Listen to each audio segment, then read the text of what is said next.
So these are the two topics. Now we have to start discussing about create event driven derivation rules, create workflow derivation rules. These are the three crucial important points where it almost takes us like around 4 sessions to complete these two topics, where it is very much important with respect to certification perspective, real time perspective, interview specific, everything. These are very much important, and they are also the actual logical part of the success factor system. These two topics bring us. Okay, where the business rules, the technical conditions, and all will be brought up here, and we'll have the place for workflows, approval levels, all that automations, everything is under these two parts basically. So first we start with the workflow derivation rules, which is almost the similar one as the event-driven derivation rules. Okay, the workflow derivation rules topic we will be first discussing. So once this is done totally, then we'll go into the event-driven derivation rules. Okay, so now to start with workflow derivation rule, before we discuss about what is this derivation rule concept, first let us actually discuss the workflows. Only the plain workflows. Let me first explain you. Just a second. So for that, the document is the EC worksheet that I've shared you. Let me open that one. So we have something to discuss under that.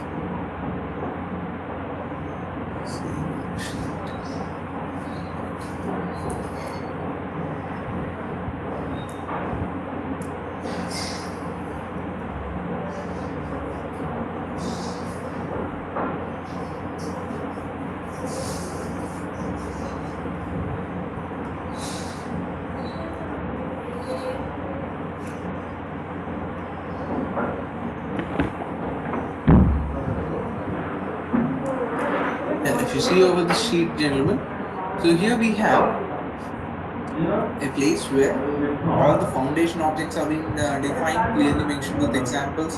MDA foundation objects of generic all that I have given the examples. But against the normal foundation objects, apart from these locations, big components and all what I have been referring, we also have few more foundation objects which are separately maintained here in this called as workflows, event reasons, and dynamic roles. Workflows, event reasons, and dynamic roles. So all these three items are called as additional foundation objects. Additional foundation. So normally a foundation object should be something that should be a part of the organizational payment or job structures that will be the building blocks of establishing the company structure. But these workflows, event reasons, dynamic roles, all these are some technical aspects. These are not the foundational aspects. Workflow, event reason, dynamic roles, these are not a foundational objects. They are built under the platform of foundation objects, and they are referred as additional foundation objects. Okay, just the platform of foundation objects has been used, and they were created and maintained in SuccessFactors system, SuccessFactors Employee Central system. So that for that reason, here we have the workflows, event reasons, and dynamic roles called as additional foundation objects. What we see. This is also an important certification question. So they ask you which of the below is the additional foundation object. They give one from this and the remaining from this. So you have to select the one from this, which is either the workflow or event reason or a dynamic role. Okay, so among these three, they'll be calling as the additional foundation object. But end of the day, whether they call it as foundation or an additional foundation, that is going to be available under the manage or job based structures. This is the one. Under manage or job based structures, we'll be able to find it. So let me just go take you to that screen or job based structures. Manage organization pay and job structures.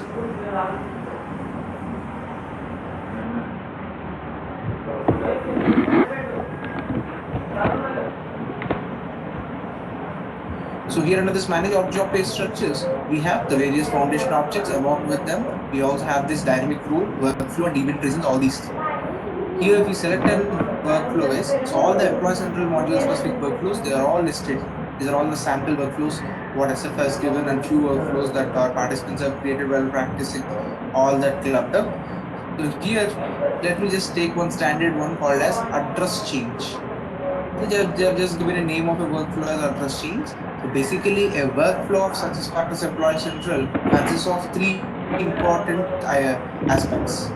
The first one is the approvals, that is the number of levels of approvals that can be expected is you don't have any limit on it. You can have 2 levels or 20 levels or 40 levels, system doesn't stop you. Okay, but in real time, maximum what we see is 6 levels. 6 is the maximum possible that what I saw in my career. So mostly it doesn't go beyond that. And the most common one is 1 level, 2 level, or 3 level. That are the most commonly seen 1, 2, and 3 level approval. So 4, 5, and 6 also will go very, very rarely. So these are the steps the steps is what it mean as approvers. And then success factors employee central workflow also has one more good functionality called contributors. So what does this contributor mean is? A contributor is a person who has the entire access to the workflow, the way how the approver has.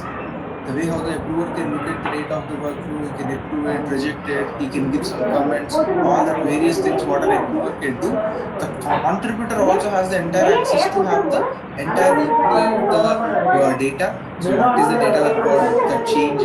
So for which action this approval has come up, who initiated this, when they initiated it, all that they can see. They can also comment, give some comments against that workflow request.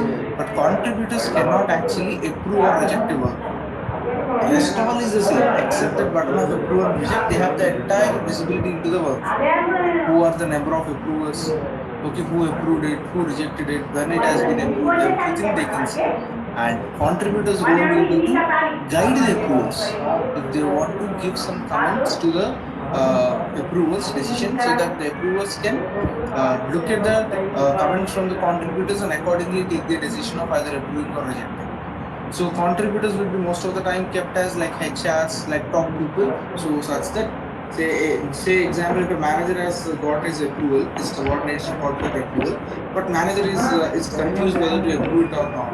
In such situations, HRs are the people who can help the managers to guide them whether this could be an approvable request or should be rejected, or any other questions to be asked across to the candidate or the employee. Comments can be given by the contributors. So you can maintain anyone as contributor. It is not HR mandatory. Okay, even a matrix manager can be contributor. Even any constant employee number can be maintained. You have multiple options under contributor. Anyone in a company can be a contributor. It all depends on the organizational requirement. And finally, the third block we have is CC role. So in this employee central workflows, we also have one more part called as CC role. So this is just a place where once the entire flow of the workflow has been done, the final approval has been closed, or final either the final approval has been closed or it is finally rejected, whatever might be the final status. If you want someone to be notified regarding this, say example, head of the department or some other people top of that, at any level someone, they are not part of the entire workflow, but after all the levels of workflow is done, finally it got approved or rejected, that one-liner email has to be sent to that particular person, either he is within the organization or out of the organization. You want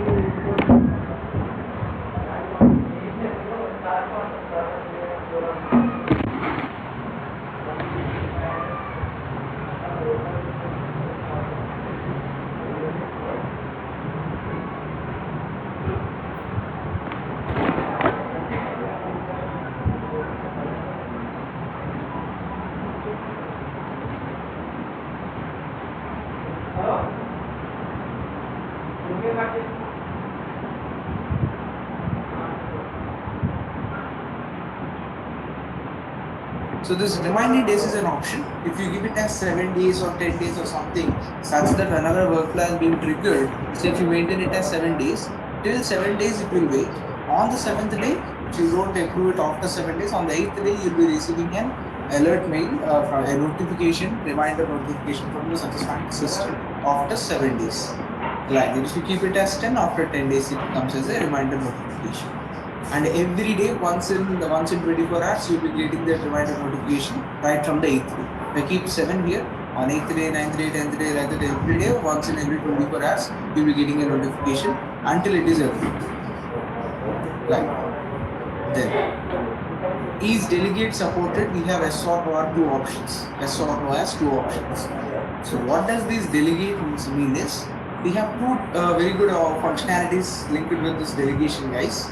So basically, so example, if I am a approver, I have received a workflow request. Now at my end, if I am required to have someone else helping me for taking this approval, doing this approval process. For example, I have received my subordinate's request for approval, but I am not sure whether to approve this or not, or if I feel like I am not the correct person, someone else should be approving it or anything. In that case, I can use this, I can set this as is delegate equal to yes in the config level, such that at an approver level, they'll be getting a button called delegate. Instead of approve button or reject button, they'll also get one more button called delegate button. So that delegate is an option that will help us to nominate someone else for approval. So whenever you click on the delegate button in the workflow, a pop-up comes and you can select anyone in the organization, asking them to take care of this approval. So that is the delegation option that we have. So that one particular workflow request only is delegated. If I go with this is delegate supported, only that one particular workflow request is delegated. But whenever you are going on a vacation or a long leave, so for a period of 10 days, 15 days and all, if you want to have someone to be constantly nominated as your on behalf person who can approve your request, so we also have the mass delegation option as well. We call it as auto delegation, such that automatically every workflow request coming to you will be redirected to that other person for the time being. So like that, we have two functionalities of delegation: individual workflow request or total workflow request. So I will see both of that in our configs and once we see the execution of it. So that is about remaining days and is delegate support. And then we have an alternate workflow. So this is a bit typical things, guys. Concentrate here. So alternate workflow says that, so the way how you have this workflow defined, you can create one more workflow like this and you can assign it here. Alternate workflow. So here you might be having two levels of approval. In alternate workflow, you might be having 3 or 4 levels of approval. Okay, the reason for having some alternate workflow, why is that defined and what is the processes? Excuse me. Yeah, so the process for this alternate workflow is that, so whenever you are adding some data on the future date, say example, I am an employee, I am today on 5th of October, I am in one address.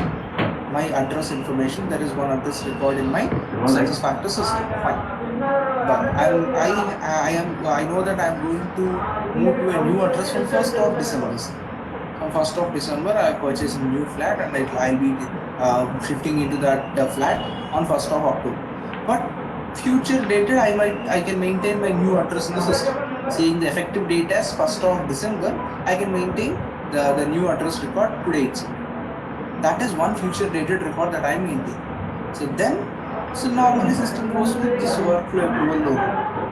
But after a week, that is on say somewhere around 10th of October next week, when I again come to the system and I maintain one more future dated record saying from 1st of November.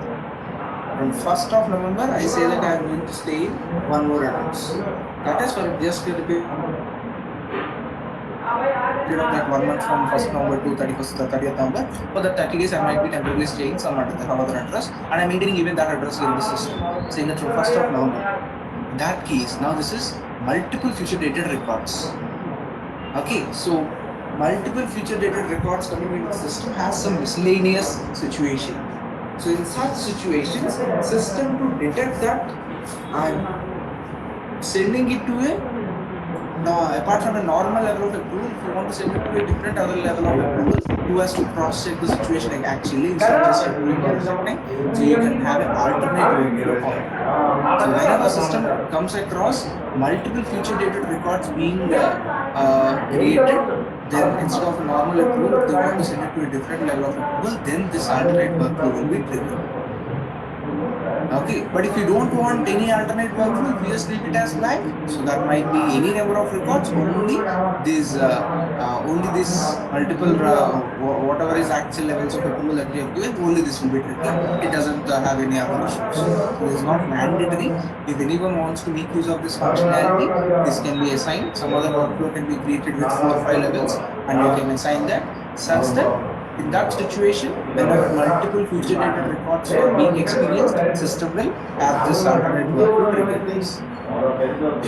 Okay. And even this is very, very rarely used in the market. Basically, customers don't know that there is such a functionality and they don't even ask us until unless they know that and they ask us or they typically have that case, then only this context of alternate workflow will be in discussion. Most of the time, no consultants will specifically explain the customer about this functionality. And then escalation. So what does an escalation mean? Is that, say, apart from the remaining days, if you want to have a process that after 7 days, if the approval is not closed, you want to send it to the next level manager. After 7 more days, if he also did not do, you want to send it to the head of the department. After 7 more days from there, you want to send it to the HR head. Like that, if you want to have any escalation matrix to be built, you can build that, and if we assign it here, system will automatically take care of how many days to each person it has to do. It automatically goes on escalating. But system cannot auto approve. A very important point to be noted: SuccessFactors employee central workflows cannot be auto approved. Even an administrator cannot approve. Only the approvers can approve. Even an admin can change the approval. He can move the workflow forward, backward. Okay, like that, but an approval cannot be done even by an admin, or system also cannot auto approve. Definitely an employee request has to be approved by the concerned approver, like manager or HR or someone else, but not auto approval cannot be possible. Okay, so these are all, so this is not required. So these are all the important attributes, and these are all the different parts of the employee central workflow, where all this discussion what we had is just a basic level. Till now what we have discussed is very simple high level. The main core part of this employee central workflows is under these attributes. And at every approval level there are around 7 attributes. This is what we have to mainly start discussing. Okay, so the same attributes will even repeat for multiple levels of approvals, contributors levels, EC role levels. There are similar attributes that will be reflecting, no problem. So once we discuss these 6 to 7 attributes, that's it. So this workflow definition part will be understood. Okay. So any questions still here, guys, before I start describing about attributes against each and every approval level? Anyone? Yes, please. Whenever we are creating multiple future data records, but if they are approved, only in that cases we will be having multiple records on the employer profile, right? So if I have a already existing for address, right? So if it's a future data report, in that case, we having 2 reports at the same active. Future data, so at the same time it doesn't show you both. It just shows you an hyperlink saying that from the so and so starting date there is a one more record already in the database. That's it. It doesn't show you both the records at a time on screen. On the current date, what they active, only that it will show clearly. So only for the current date record will be visible, but there will be an entry visible for the future dated record as well on the Future dated record as a hyperlink. As a hyperlink they give you saying that effective 1st of December a new address is maintained, like that. A small hyperlink line will be there. If you click on it in a pop-up, what is that future dated record details, that will open. Okay. I'll just maintain one future dated and I'll even show you anyways. Okay, so now coming back into the context, so here we have this approvals, all the approvals, and let me just go to the editor mode. So whenever you want to make anything editable on SuccessFactors, guys, on the right hand top corner, you'll be having this take action where you can going to make correction. That is nothing but turning this into editable. So now here, the first thing is approval. The step level 1, who is the approver? Step level 2, who is the approver and all. But the way how we can derive an approver is on 5 different types. Either you can derive an approver based on a role, dynamic group, position relationship. These are the 5 types. But the first 4 are very important and this is not so successful. But end of the day, we'll discuss all these 5 that are present. So role-based approval is, these are the available roles they call. Employee self-approval, which is 99% not used anywhere. Next, the manager, manager's manager, employee HR, matrix manager, some custom second managers like this you have. These are the all different approver types. So when you say it is role-based, these are all the approver roles. So if I say manager, which employee's data is changing, that employee's manager will be approver. If I say HR, which employee's data is changing, that employee's HR. Matrix manager, that employee's matrix manager. Like, so whomever I select here, it is all employee driven roles. I say manager, employees manager, employees HR, employees managers manager. Like it's all our employee driven roles. That is the role based, which is the most easiest direct way of handling the approvals. But we have something called as dynamic roles. We have something called as dynamic roles. So what does this dynamic role mean is that, guys?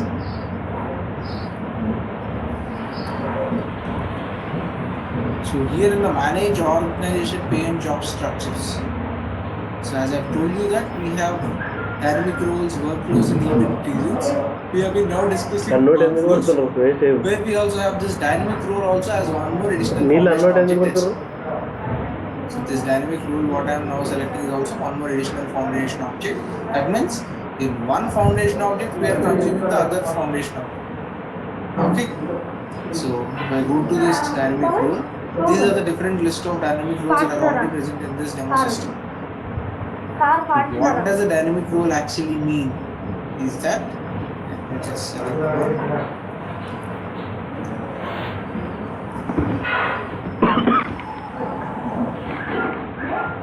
Here guys, dynamic role, in a dynamic role, an approver is derived based on the employee's foundation object data. Foundation object is, if you see all these job, department, division, location, D, business unit, cost center, pay grades, every object that you maintain here is a foundation object. That can be normal foundation or MDF foundation, end of the day foundation object. So here you can derive an approver on a combination of some foundation objects. Employee belonging to Western USA legal entity and location as Atlanta, for him the approver is Mr. Willie. The same legal entity of US, if he belongs to Chicago location, Mr. Alex is the approver. Like you can maintain. Or else if you want to maintain the employees of particular business unit, he is the approver. Particular pay grade, he is the approver. Particular department, he is the approver. Or in this location, in this department, he is the approver. Either you can maintain different combinations according to your requirement, which is all driven by the foundation objects and SuccessFactors. At an employee level, what is the data stored? So now end of the day, if we now have a requirement such that, okay, excuse me. Yeah, so now if we have a requirement such that based on this data combinations you want to derive the approval, so you will just call the dynamic role and you will create that role here. Such that if the data is being changed for employee of Atlanta location, he is the approver, Chicago location, he is the approver, all that you want to define in one single place, instead of maintaining multiple approval levels of all the conditions here, you can have all the conditions here. Such that for this combination he is the one, this combination is the one, all the combinations are the approvers against them, define them here, and you just call that dynamic rule here, such that the system will take care accordingly. Which employee the data is changing, for that employee these attributes will be checked. So under which combination the employee falls, that combination against what is the approver, that will be fixed. Okay, so that is the dynamic roles, guys. So dynamic roles is totally driven based on the foundation objects. You see this? Everything is a foundation object. MDF or non-MDF end of the day, all these are foundation objects. Okay? And So after the dynamic rule, one more very interesting one is the dynamic group. So dynamic group concept is that case. Say normally we have a requirement in real time that we see that an approval from IT department is required, an approval from finance department is required, HR department like. But it's not specifically one person whom we mention. It's a department level approval where like eligible people, like there might be 3-4 eligible people in every department. Any of their approval will be valid. So in such cases where you want an approval from any one of the particular group of people, you can create a dynamic group. A dynamic group is in the name of HR department, finance department, anything you created, and you assign 3 or 4 approvers who are eligible to take care of that approval into that group. And now if I call that group here, say example HR department is a dynamic group, I am calling this group here. In this department, if there are 4 people, all the 4 people will be having this workflow coming to their inbox. All the 4 people will be receiving an email notification saying that there is one approval waiting for your action. But if any one of them approves, it is enough. It will be going to the next. It doesn't wait for all the 4 people to approve. If any one of them approves, it will go to the next step, and from the other 3 people inbox, that workflow item will be automatically removed. So that is the dynamic group behavior. It's a very good, interesting feature, such that it's not particularly one person whom you should be dependent on. Any one of them approve, it is enough. Like a place where we create these dynamic groups. How are they coming here in this drop down? We have a separate action called as manage workflow groups, where we can create this dynamic group. Let me just search for that.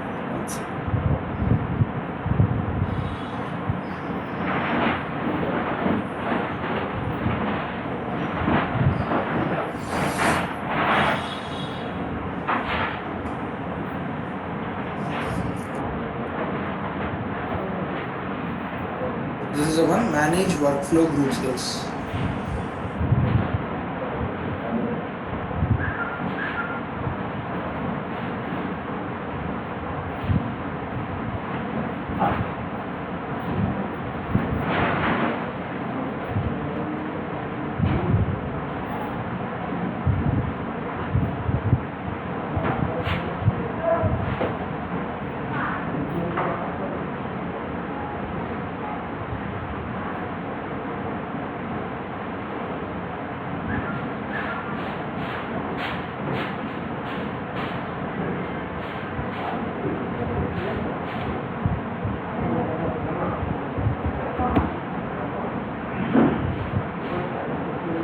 There's just a moment, please.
చెప్పండి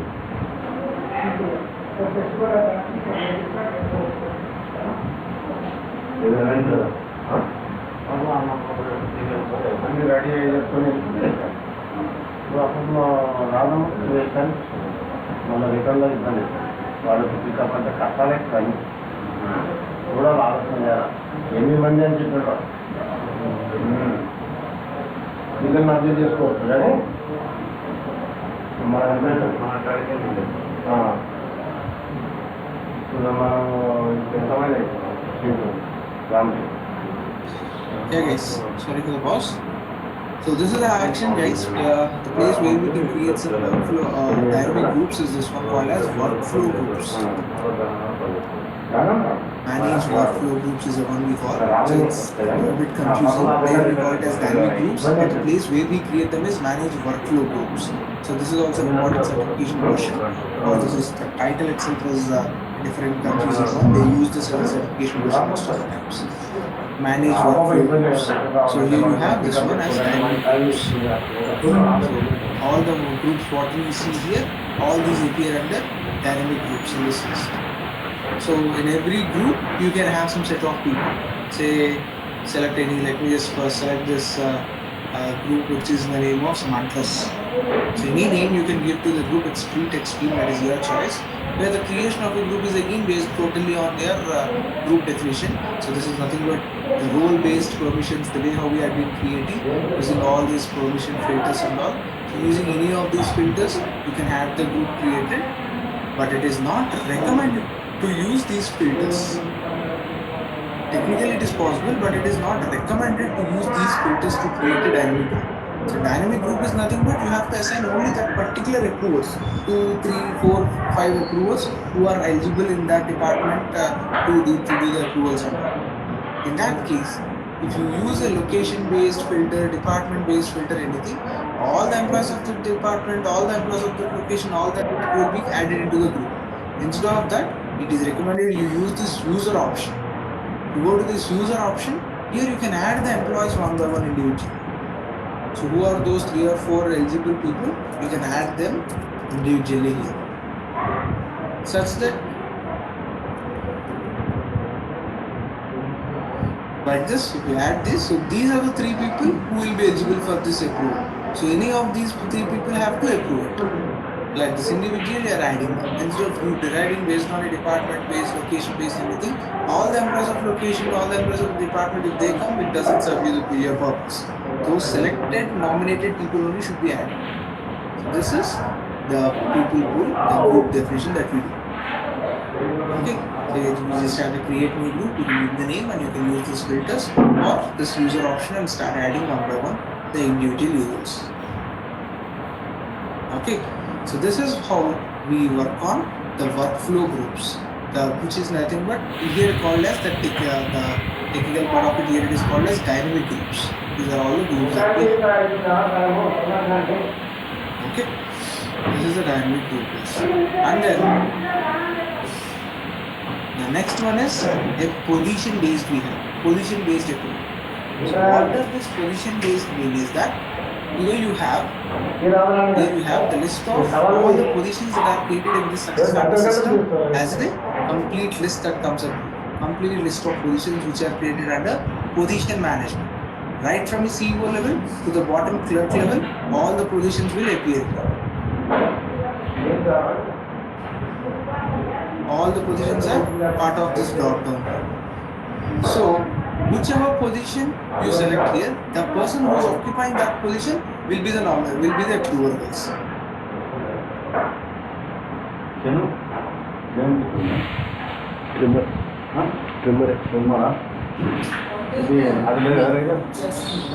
So here we have the list of all these positions.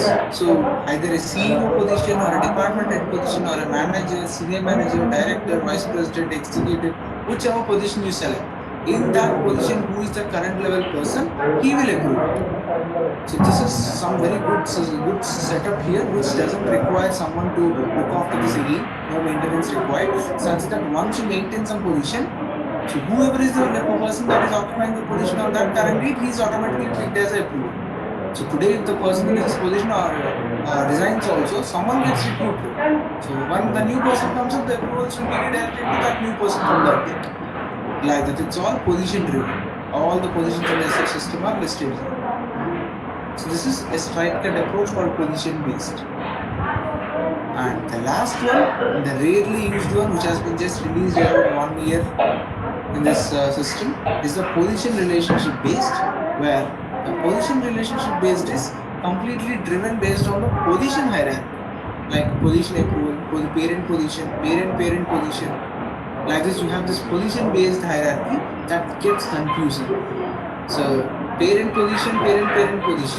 Like this is like manager approval, manager approval or not.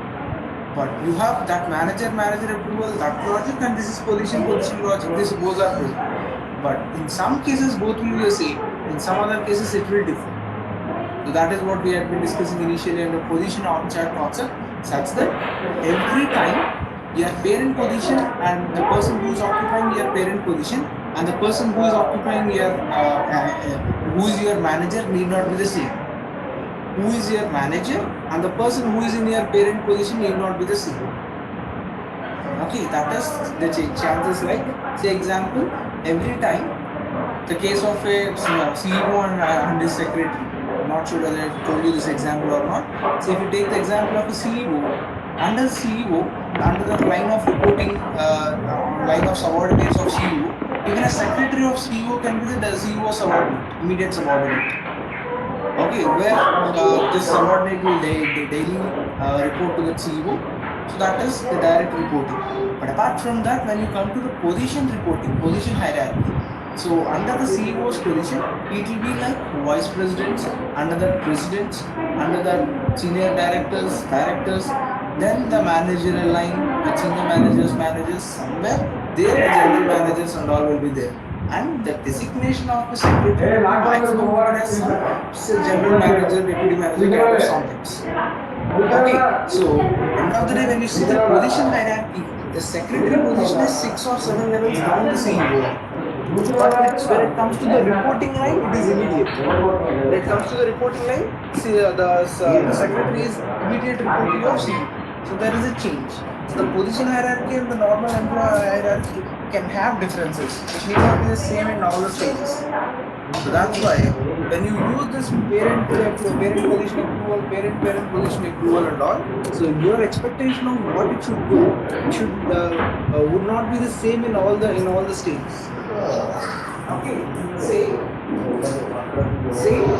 so you have thought that here this parent position approval is the reporting position approval. So that reporting person may not be the same at every time. In one employee case, it might be the immediate reporting person only that comes up, but in some other case, it could be some other. It might be a different person who is not at all relevant to the employee in his day-to-day business activities. So that is a confusing factor such that so this is not so successful in the real time. So most of the time that people directly go for the managerial based approvals only, which is so clear in the reporting lineup, saying that who is my manager, who is my manager's manager, all that. This will be clear. So like this, we have all these different 5 important types where role, dynamic group and position are most commonly used.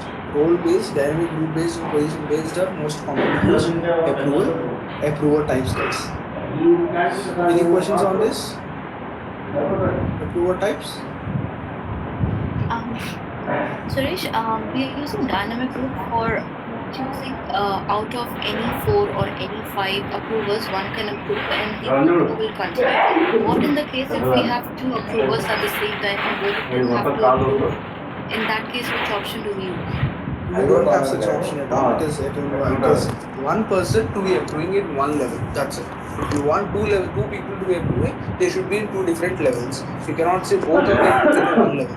I'm not sure in which solution it supports, but SF doesn't support them. So it cannot either be customized or customized. No chance. Nothing. Okay. So this is all the approval types. Next, going on to the other attribute called as context. So what does this make? What does this has in the drop down is source and target answer. So it's simple, straightforward ways. So source and target. The context means that, say example now if you said the approver is a manager. Okay. Say if the approval itself is change of manager. Say example if some data has been changed and your manager is approving it, that is fine. But example if the data change itself is employee's manager. For employee, whenever employee's manager is changed, this workflow got triggered. Okay, if someone is changing the employee's manager, some HR or someone, then this workflow got triggered. When this workflow got triggered, the first approval is going to the manager. Just now we are changing the manager, but if you say again the approver itself is manager, who is the manager that has to approve? The source manager or the target manager? That means the old manager or the new manager. This data change has to be approved by the old existing manager or the new manager under whom this employee is going to report newly, whether he has to approve is the question. So in that cases, we make use of source or target. Else, if this workflow got triggered for some other data change, it is not for what do you say? This data change, this workflow is not triggered for manager change. It got triggered for some address change or some personal information change, marital address, marital status change, anything. Then either you select source or target. Both means the same. There is no difference. In the source, it is the same. In the target record also, the manager is the same. So it doesn't make any difference. Only for those records where approver itself is the actual context of data change. Manager is the person who has to approve it. He itself is the actual data change of that workflow. Then system will check with the source and target related context attributes. Okay. And then edit transaction. So normally in any software, when you see it is going for approval is just like what do you say? The approval is nothing but just approving a record or rejecting a record. Normally approvers are not given an authorization to edit any data on the workflow that they have received.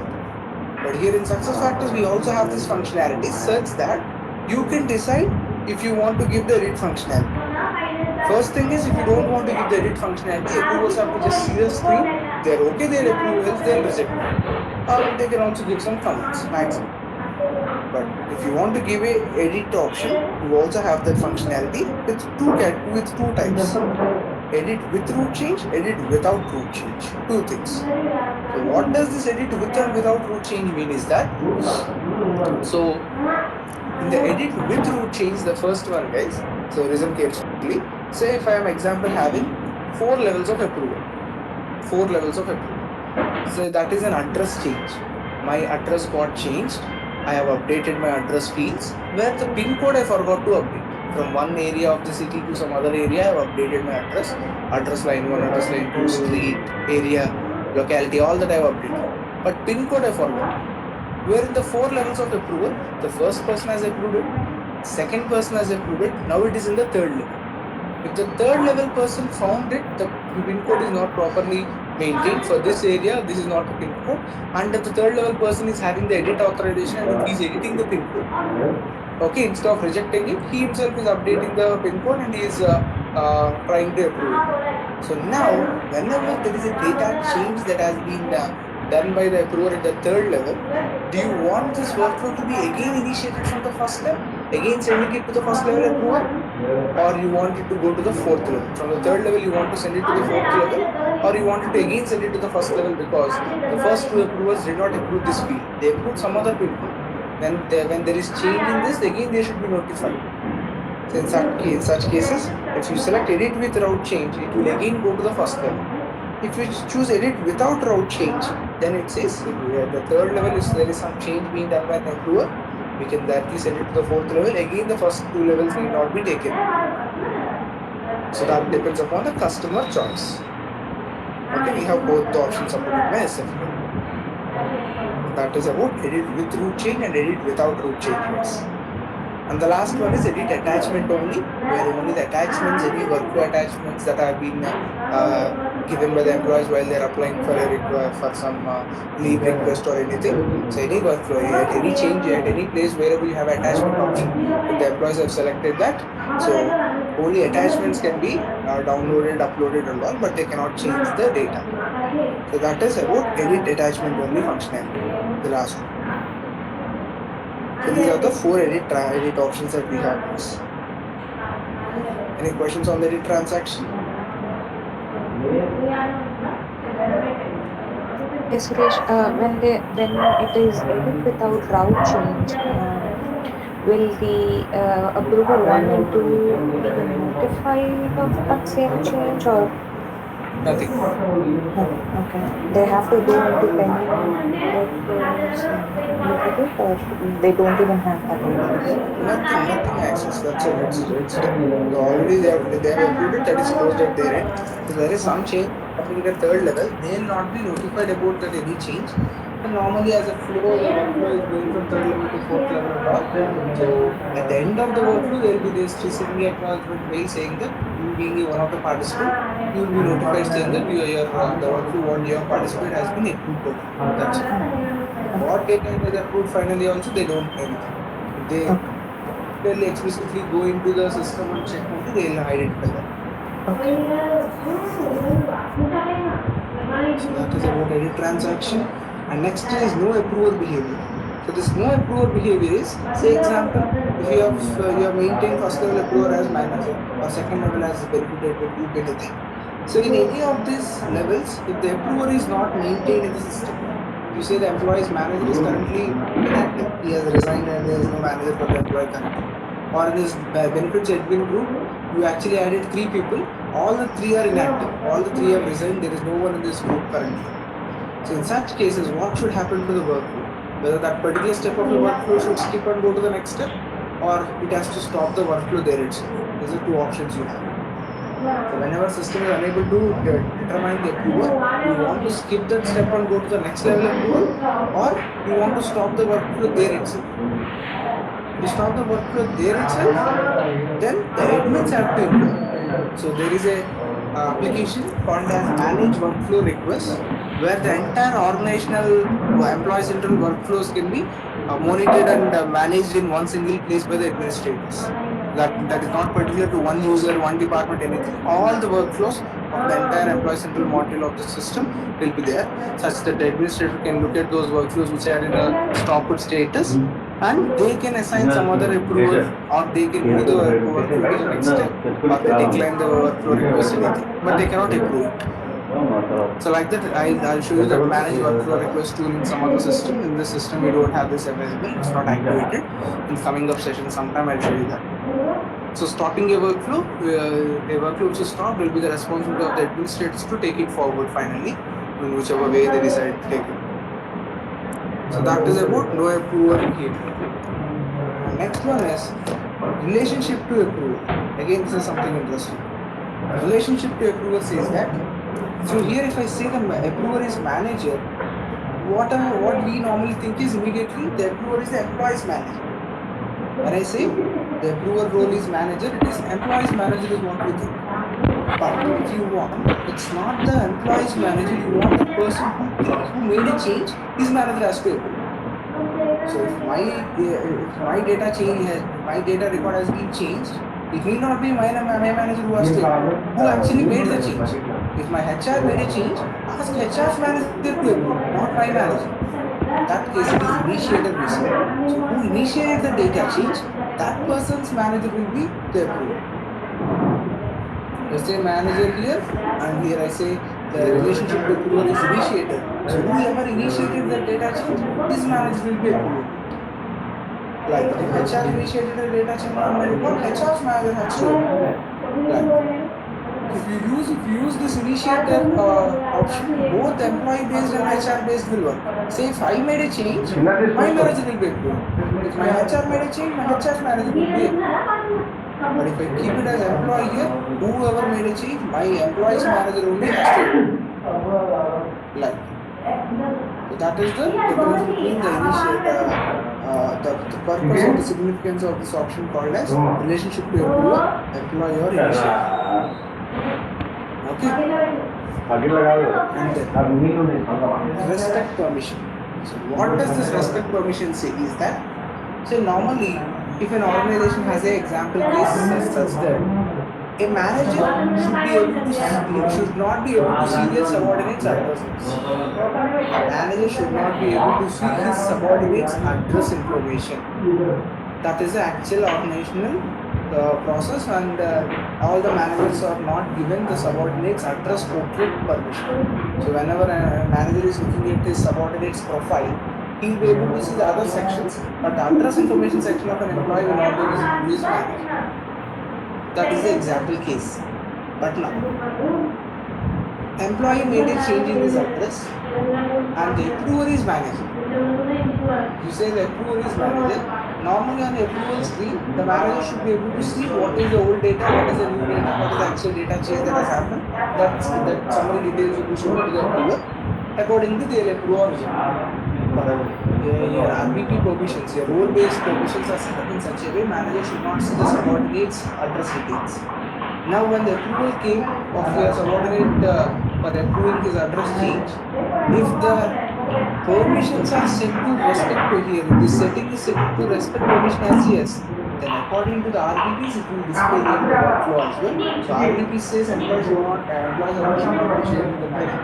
So in the approval screen also, manager will not be able to see what is the address change that has actually made. They just have to blindly approve the record. So they can't see what is the data change.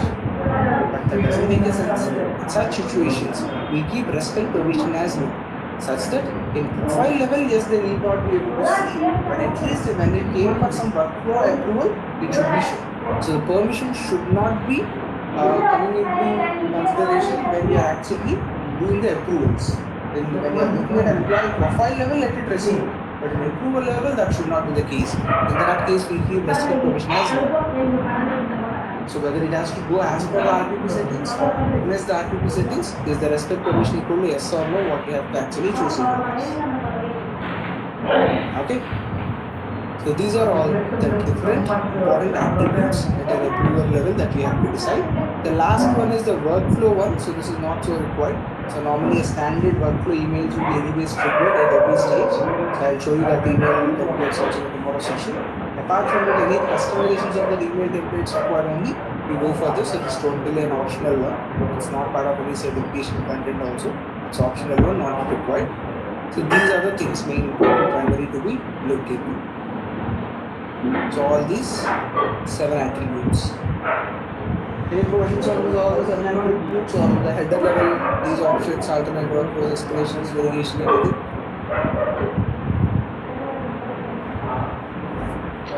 Suresh, can you explain once again the context thing? Because Yes. yeah, No problem. So basically, when I say the approver is a manager, okay, say when my address changed, I'm sending it to my manager, that is fine. When my contact number has been updated, my nation ID got updated, my marital status got updated, wherever if I say my manager, he is going to approve, fine. But this workflow got triggered when my manager itself has been updated. On my profile, Mr. X is the approver, where now it has been on my profile is named as Mr. X is my manager. Now it has been updated to Mr. Y. So it is a manager field is updated on my record. Whenever a manager field has been updated, this workflow is going to be triggered. A two-step approval is going to be triggered, where the approver itself is a manager again. For the data change, which is a manager change, okay, for manager change record, if manager itself is the approver, it is maintained here, then who should be the manager? Which manager has to approve? The old manager or the new manager? When you change the manager, a new manager has been assigned on the record. Whether the new manager has to approve. That is the source manager or the target manager. That is what it asks. So that change, that data change should be approved by the old manager or the new manager has to be confirmed. Okay? thank you. Any other questions? Yeah, Hi, Suresh. Can you explain dynamic group? Dynamic group, okay? So dynamic group is nothing but whenever we want to have an approval from any one of the person in the group, it's not particularly one person. The requirement is we need to get an approval from payroll team, we need to get an approval from finance team, IT team, like it's not particularly one person. Okay. In that IT team, there might be 3 or 4 people who are eligible to provide such approvals. In the finance team, there might be 2 or 4 people who might be eligible for providing such approvals. In such cases, so we can create a group. I have an action called as manage workflow group. So I create a group in that name, then 3 or 4 people in that group, and I'll assign that group. The group where I create is this manage workflow groups. I okay, how the RBP groups are created, we create the groups. And once we have the group, we call that group here, and all the people in the group will be notified. For example, there are 3 people in this group. If I select this group, 3 people in this group, 3 will be notified with it, saying that there is some workflow pending for your action. Whenever once you do success factor system and approves it first, that is enough. It doesn't wait for the second or third person to approve. And automatically from the inbox of second and third person, you will even get removed because the workflow approval option has been closed. Okay. Okay? Okay. Any other questions, guys? Perfect. So this is basically the intro, the first introduction part of the workflows, the way how the workflow will be built, the various fields on the screen that you have, so that are to be discussed in detail. So tomorrow I'll just recap this at a high level, and next, on continuation of it, the way how we can continue this approval, like the next levels is to take this approval to the automation level. So whenever there is a data change, how can system know this workflow to be triggered using some business rules concept and all? We'll look into such aspects. We'll look into such aspects. Some business rules and automation of the workflows, how the approval will actually look like on the front end screen, the approval screens, how they look like, all that we shall be looking at this. Okay. Fine guys, so I'll be sending you the relevant documentation as well soon. Okay, so we shall look into all this in our tomorrow's session. So tomorrow, in the sense tomorrow or Monday, so we'll be updating you if there is any session tomorrow. So tomorrow or Monday we'll be accordingly connecting back. Thank you one and all. Have a nice day. Thanks for joining on this weekend.